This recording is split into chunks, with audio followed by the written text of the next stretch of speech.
As is known, the first sound recording device was created by Thomas Alva Edison back in 1878 and called it the phonograph.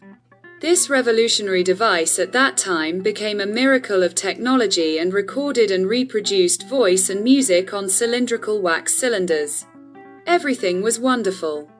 But it had one significant flaw. Wax cylinders were unsuitable for mass copying and production. They were recorded in a single copy. So in order to produce at least a small batch of 10 cylinders with a recording of a symphony orchestra, it was necessary to simultaneously record on 10 phonographs. But in 1900. This problem was successfully solved by the German inventor Emile Berliner, who patented the gramophone, to which the phonograph completely lost the competitive struggle by 1910. And his company, Gramophone Company, became the leading company in the production of gramophones and records in the world until the end of the 20s. It should be noted here that the gramophone had another significant difference from the phonograph. This is the method of modulating the groove of the sound recording.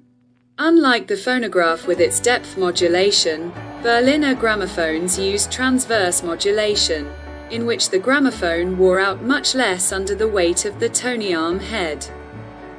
Because the weight of the head through the needle rested on the flat bottom of the groove and damaged the record much less. And how did Edison react to a significant decrease in demand for his phonographs after 1910? Secretly from his competitors, he developed his own alternative to the gramophone. Yes, outwardly he was not much different, but following his convictions and in order to avoid patent payments to his competitors, he created his own alternative gramophone, now very little known to us, Edison's Diamond Disc. Despite the same diameter as the standard Berliner shellac gramophone of 10 inches. Edison's gramophone was almost 3 times thicker, up to 6 millimeters, made of wood pulp impregnated with phenolic resins. On this base a phenolic resin varnish was applied, onto which records from the matrix were pressed. But the most alternative difference was the type of modulation. Yes, you probably guessed it, with depth modulation, just like in the phonograph. This made the sound much more natural than in the Berliner gramophone, which Edison boasted about, but the durability of the record was much less. To emphasize the high sound quality of his discs, Edison even conducted public comparative blind tests, and when independent experts recognized the more natural sound of diamond discs than Berliner records. The advertising slogan, "Recreation," appeared on each record of his company, to increase the durability of the records. It was necessary to reduce the load on the needle on the disc and develop a floating head design, and so that the much thinner and sharper metal needle would not quickly become blunt.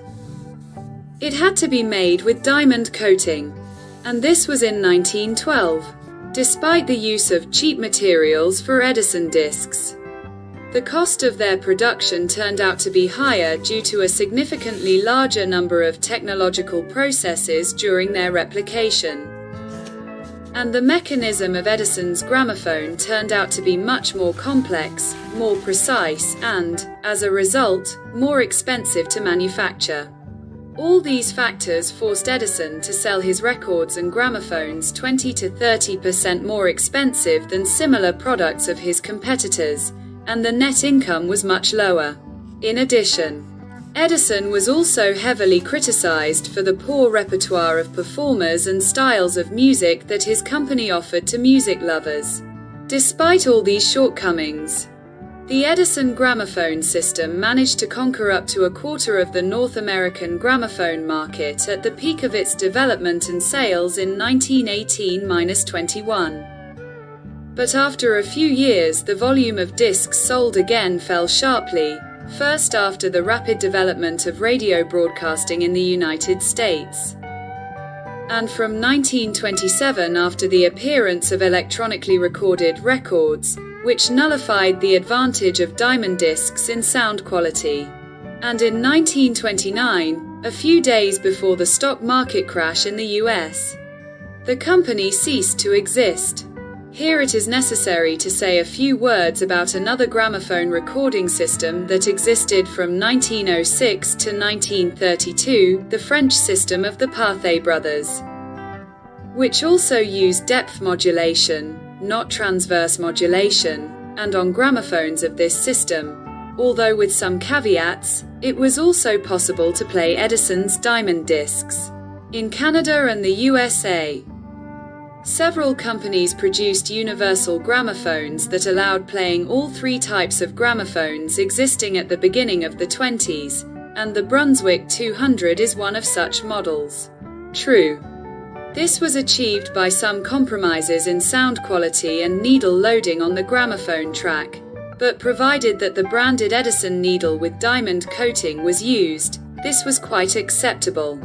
So, let's listen to and test one of my 1918 Edison Diamond Discs on a 1920 Brunswick 200 universal gramophone.